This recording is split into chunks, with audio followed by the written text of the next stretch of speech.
ꯑꯍꯥꯟꯕꯃꯛꯇꯗ ꯑꯩꯒꯤ channel Kohinoor of Manipur ꯇꯥꯡꯕꯤꯒꯨꯔꯨ ꯃꯌꯨꯝꯕꯨ ꯃꯤꯠꯌꯦꯡ ꯇꯥꯕꯤꯔꯤꯕ ꯈ꯭ꯋꯥꯏ ꯄꯨꯝꯅꯃꯛꯄꯨ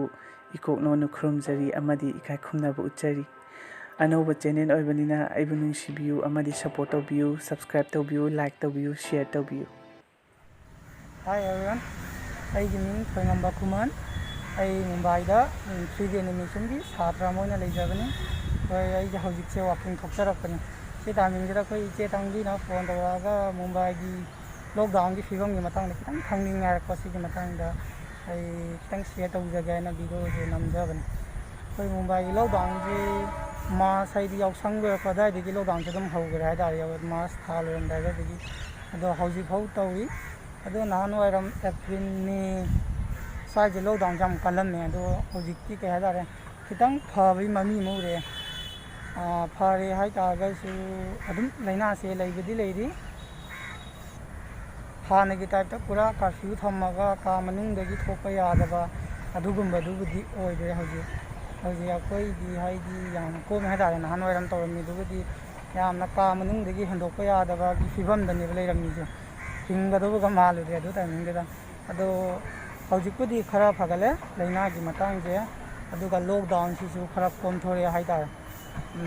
ꯑꯅꯝꯕꯅ ꯑꯩꯈꯣꯏ ꯍꯧꯖꯤꯛ ꯊꯤꯡꯉꯤꯁꯦ ꯁꯤꯅꯦꯃꯥ ꯍꯣꯜꯒꯨꯝꯕ, ꯔꯦꯁꯇꯨꯔꯦꯟꯒꯨꯝꯕ, ꯑꯗꯨꯒ ꯃꯣꯜ ꯈꯔ ꯌꯥꯝ ꯆꯥꯎꯕ ꯊꯤꯡꯉꯦ꯫ ꯑꯗꯣ ꯃꯣꯜ ꯈꯔ ꯁꯝ ꯃꯣꯜ ꯃꯆꯥ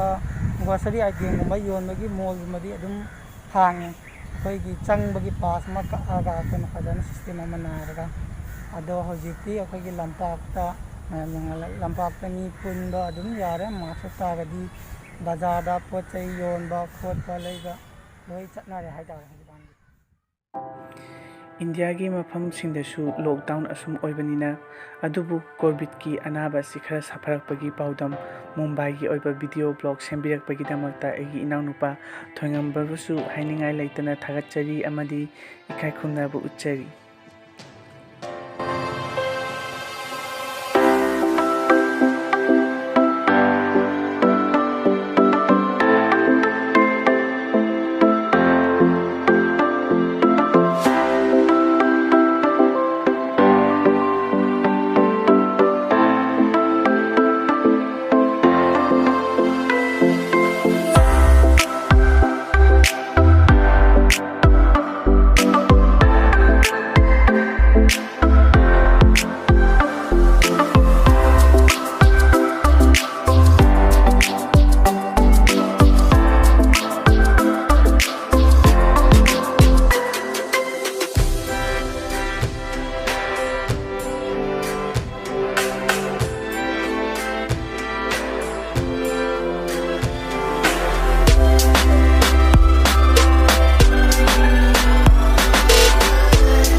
ꯃꯅꯤꯄꯨꯔꯒꯤ ꯑꯇꯣꯞꯄ ꯃꯐꯝ ꯀꯌꯥꯗꯁꯨ ꯍꯧꯖꯤꯛ ꯂꯣꯛꯗꯥꯎꯟ ꯂꯩꯔꯤꯕꯅꯤꯅ ꯐꯒꯠꯂꯛꯄꯒꯤ ꯐꯤꯕꯝꯁꯤꯡ ꯑꯗꯨꯁꯨ ꯃꯌꯥꯝꯗ ꯎꯠꯆꯕꯒꯤ ꯇꯥꯟꯖꯥ ꯑꯗꯨ ꯑꯩꯅ ꯂꯧꯖꯕꯅꯤ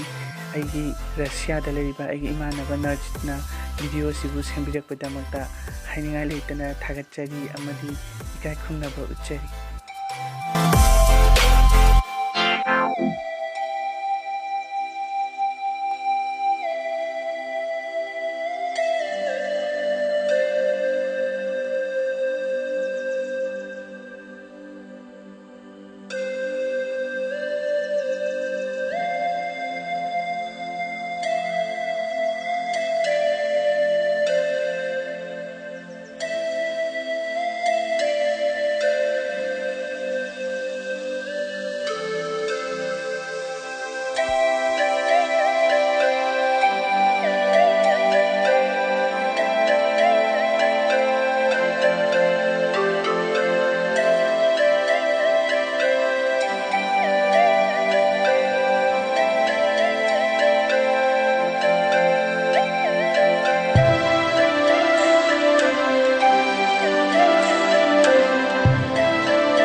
Namaskar,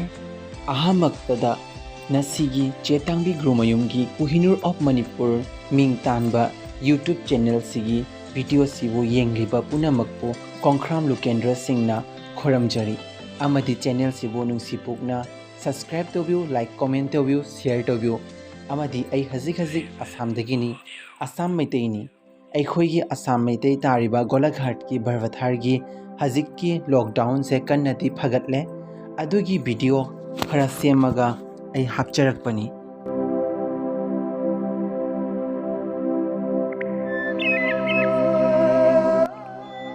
Assamda leiriba maitai aigi inaunupa Lokendro Singhabusu Assamgi oiriba lockdown ki phipamgi video si sembirakpagidamakta hainingai leitana thagatchari amadi inaugi punchidasu yaifaba oibiu haina wish tauchari.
Aigi video asigi loshilakpaga loinana amukasu aigi viewers sinda amuka hana ikai khumnaba utchari amadi nolokna haijari aigi video sibu anauba singna oinadi subscribe tawbiu aduga hana subscribe tawbigraba isinau sinasu nungsibiduna channel asibu support tawbiu amadi meham punamagna